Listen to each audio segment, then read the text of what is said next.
জানিয়ে নেবে। কি গো একটা কথা বলবো? বলো, তোমাকে কি বারণ করলে তুমি কি শুনবে যে কথা বলো না? একটা কথা বলবো?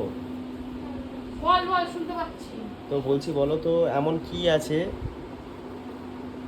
সেটা ফাটলে কোনো আওয়াজ হয় না? বলো। বল। মন কোনোদিন ফাটে? মন তো ভাঙে।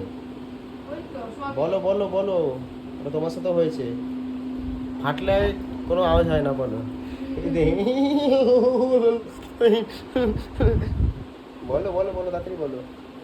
জানি না আমি কিছু। তো হাসছো কেন তুমি? তো তুমি এসব বলবে তো হাসবো না নাকি? ফাটে কিন্তু কোনো আওয়াজ হয় না, কেউ শুনতে পারবে না। হ্যাঁ, তো ফাটে আওয়াজটা হবে কি করে? ইরি। তোমার সাথে হয়েছে? বলো। হ্যাঁ, হয়েছে তো। কি হয়েছে বলো এ বাবা। আমি বলতে পারবো না। হ্যাঁ? আমি বলবো না। পারবে না? না। আমি বলবো। কি? ঘুম। তুমি কি ভাবছিলে? আমি ওটাই ঘুম ভেবেছি। ফাটলে তুমি আওয়াজ হয়? হ্যাঁ, না, ঘুম ভাঙলে আওয়াজ হয় ঘুম না। ভাঙলে না, ফাটলে। ঘুম ফেটে যায় না এই বাবা। ফেটে, ও ঘুমটা ফেটে গেল ঘুমটা। ঘুমটা ফেটে গেল। এটা তোর ভাষায় আসবে রে।